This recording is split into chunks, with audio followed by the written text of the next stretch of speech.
নমস্কার, আমি সায়নী দাস। আমি বর্ধমান বিশ্ববিদ্যালয়ের অন্তর্গত কালনা কলেজের বিএড বিভাগের চতুর্থ সেমিস্টারের ছাত্রী। আমি আজকে ইপিসি 3 এর অন্তর্গত কন্টেন্ট ভিডিওর মাধ্যমে অষ্টম শ্রেণীর বাংলা পাঠ্য বই অদ্ভুত আতিথেয়তা নামক যে গল্পটি আছে সেটি সম্পর্কে আলোচনা করব।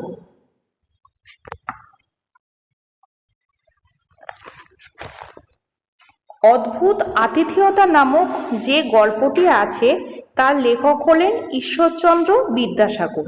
তিনি 1820 খ্রিস্টাব্দে 26শে সেপ্টেম্বর মেদিনীপুর জেলার বীরসিংহ গ্রামে জন্মগ্রহণ করেন।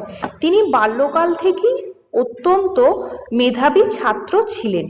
সংস্কৃত কলেজ থেকে বিদ্যাসাগর উপাধি লাভ করেন। পরবর্তীকালে সংস্কৃত কলেজের অধ্যক্ষ হন। কাব্য, অলঙ্কার, বেদান্ত, স্মৃতি, জ্যোতিষ ও ন্যায়শাস্ত্রে অগাধ পাণ্ডিত্যের পরিচয় দিয়ে তিনি বিদ্যাসাগর উপাধি লাভ করেন।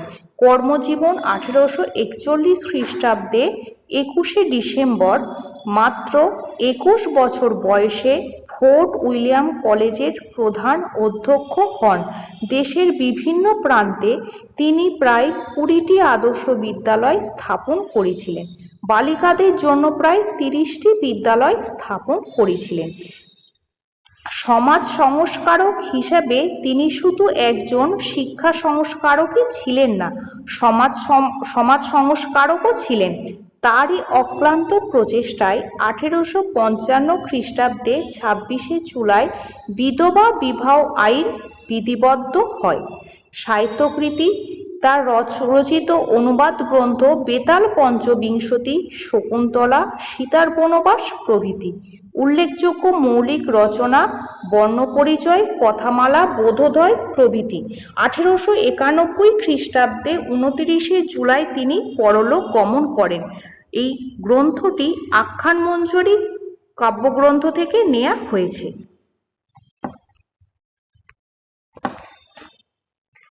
অদ্ভুত আতিথেয়তা। আতিথেয়তা কেন অদ্ভুত হয়? আমাদের দেশে আতিথেয়তা হলো পরম ধর্ম। সেই রকম আমরা আরব দেশেও যদি যেতে পারি, আমরা দেখতে পাবো যে ওদের দেশেও অতিথিকে সম্মান জানানো হয়। আমরা আজকে যে গল্পটা পড়ব সেই রকম আরব জাতি কতটা অতিথি প্রবণ সেই রকম একটা দৃষ্টান্ত দেখতে চলেছি। আমরা যদি সহজভাবে বলি, আরব এবং মুর দুটি জাতি, তাদের মধ্যে চিরশত্রুতা ছিল। এদের মধ্যে একটা যুদ্ধের কথা আমরা জানতে পারছি। এবার আমরা দেখি এদের মধ্যে যুদ্ধটাই বা কি আর শত্রুটাই বা কি, এবং এদের মধ্যে আতিথেয়তা কি করে হলো। এইবার দেখো, আমরা মূল গল্পের বিষয়বস্তুর গভীরে ঢুকছি। কি বলছে এবার তোমরা ভালো করে দেখো। একদা আরব জাতির সহিত মুরদিগের সংগ্রাম হইয়াছিল। আরব সেনা বহুদূর পর্যন্ত এক মুর সেনাপতির অনুসরণ করে। তিনি অশ্বারোহণে ছিলেন। প্রাণ ভয়ে দ্রুত বেগে পলায়ন করিতে লাগিলেন। আরবেরা তাহার অনুসরণে বিরত হইলে তিনি স্বপক্ষীয় শিবিরের উদ্দেশ্যে গমন করিতে লাগিলেন। অর্থাৎ কোনো এক সময় আরব জাতির সঙ্গে মুর জাতির যুদ্ধ হয়েছিল।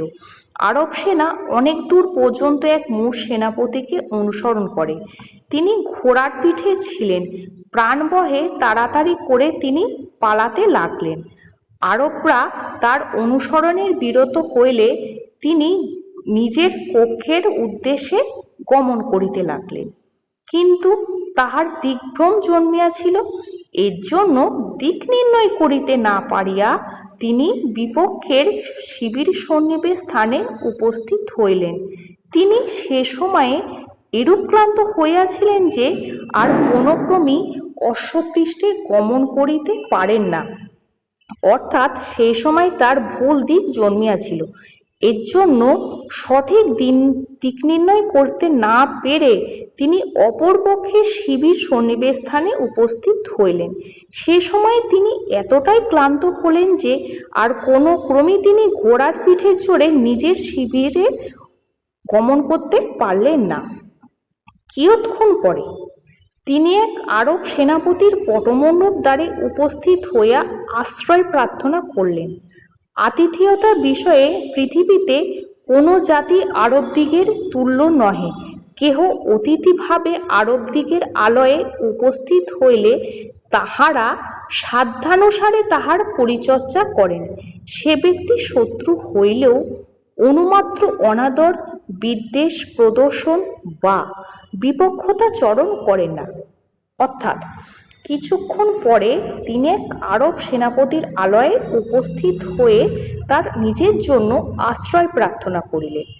আতিথেয়তার বিষয়ে পৃথিবীতে যতগুলো জাতি আছে, আরব জাতির মতো কোনো জাতির কিন্তু নেই। যে কেউ অতিথিভাবে আরবদিগের আলয়ে উপস্থিত হলে সেই আরব জাতি তাদের সাধ্যানুসারে তাদের পরিচর্যা করেন।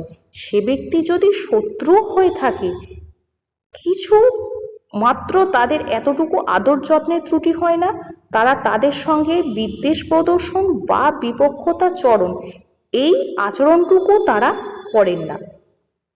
আরব সেনাপতি তৎক্ষণাৎ প্রার্থিত আশ্রয় প্রদান করিলেন এবং তাহাকে নিতান্ত ক্লান্ত ও ক্ষুধ পিপাসায় একান্ত অভিভূত দেখিয়া আহারাদির উদ্যোগ করিয়া দিলেন।